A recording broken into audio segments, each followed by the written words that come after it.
Chapter 24, Judging a Book by its Cover. Never judge a book by a cover just doesn't apply to actual books.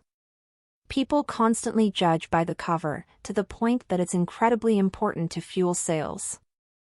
The cover is your first line of attack to get readers, but a bad cover may keep them from even giving your blurb or first chapter a chance. The point of a cover is to tempt the reader to pick up your book and read the blurb. While some well-established authors with a dedicated fanbase might get away with slapping together a reasonable cover for the genre, a first-time author cannot afford to be so blasé. The cover must intrigue and ultimately entice the reader to read the blurb. Unless you are a professional graphic designer, it is usually a mistake to design your own cover. Yes, it's cheaper, and in some genres, you can get away with it. However, most people who think they are graphic designers are not. And I say this as someone who grew up creating art, whose grandmother was an art teacher and whose mother has a fine arts degree, earned most of a fine arts degree herself, and has still done some cringy cover designs. But art and cover art aren't the same thing. One has aspects of the other, but there are so many other factors that are required. It's taken me a few years to learn what good cover art looks like. More so, what professional cover art looks like. There are several things to keep in mind, but first and foremost, the book cover must evoke the genre. If you see a book cover with spaceships on it, with a blocky, sans serif font, and blue and white monochrome color scheme, your first thought is space science fiction, not Regency romance. The cover is the reader's first clue to genre, tone, and theme. Other elements to keep in mind, whether you're using a designer or doing it yourself, not all designers are created equal. Author name and title clearly written. Easily read font that matches your genre, don't use more than one or two, pretty please with sugar on top. Good contrast. If everything is similar in tone, darkness/lightness, then it all melts together and won't pop, especially at thumbnail size. Use the front, spine, and back, in print books, to communicate your genre, tone, and story elements. Blurb on the back, perhaps with author information and/or photo. Not too busy/confusing. Keep your composition simple and elegant. Draw the allegory. Don't try to portray a particular scene but make the image symbolic of the story elements and conflicts. Keep your name smaller than the title, unless you're Stephen King. No written by or by, this is only for amateurs. Pros never do it. Maybe include a tagline or editorial review but keep both short. Series name and book number within the series. Use high PPI, pixels per inch, to avoid fuzzy graphics. To trope or not to trope? That's a good question. Study the trends for your genre.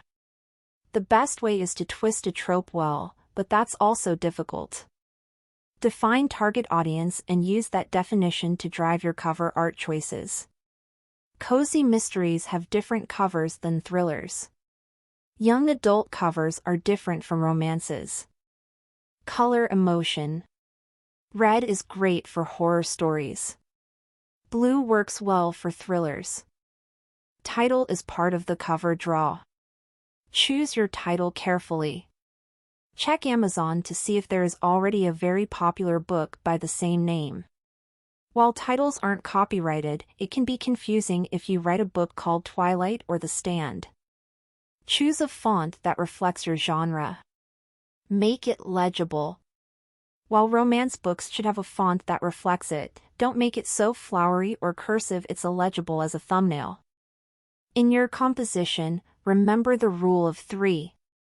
Things can be more interesting in the 1/3/2/3 locations, either horizontally or vertically. Not always, though. Sometimes symmetry is powerful, too. Keep your proportions reasonable.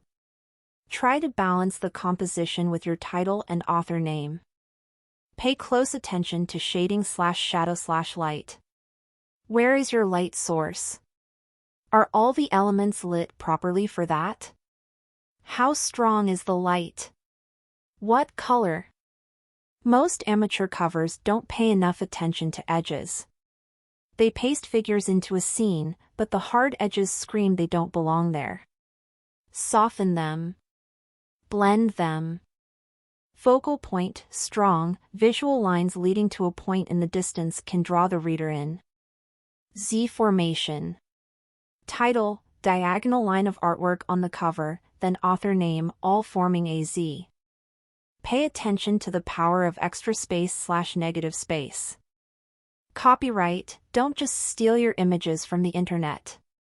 Either take photos yourself, purchase licenses from stock photo sites, or explore Creative Commons images those photographs and artwork artists have created and offered for anyone to use, royalty-free. Your book cover can be removed if you are in copyright violation, and Amazon can ban you. Different techniques. Stock image manipulation, cheapest, most common. iStock Photo, Deposit Photos, Shutterstock, Dreamstime, all sites that have photos and illustrations specifically for graphic artists to use for things like book covers and advertisements. Make certain you're purchasing a license for commercial use. Illustration, need pure artistic talent. Illustration is more common in certain genres, like high fantasy or cozy mysteries. Bespoke photography, made-to-order photography. You need to be a photographer with a willing model if you have a human in your cover art plan. Typical cost. $100-$200 for pre-made covers, covers already made by a designer for sale as is. $200-$500 for a newbie or budget artist. $500-$800 for an experienced designer. $800-$1,500 for a top-tier designer. Please let me reiterate. Unless you have a background and or training as an artist, you probably won't want to do your covers for yourself. This is the first thing your readers will see. Many of them make a split-second decision on the book cover art. You will be spending money on advertising to get that book cover in front of their faces. Do you really want to skimp on it?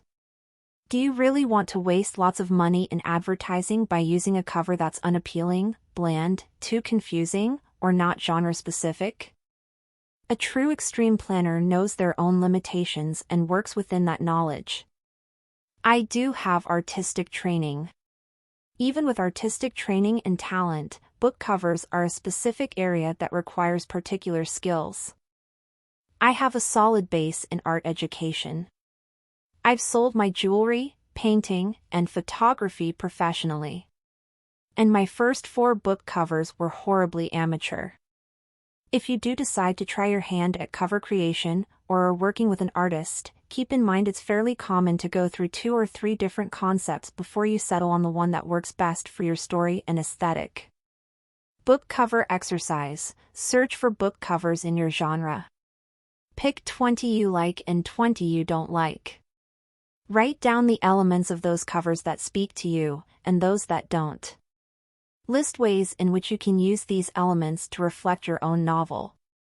Pay attention to color scheme, figures, symbols, lighting, illustration style, font.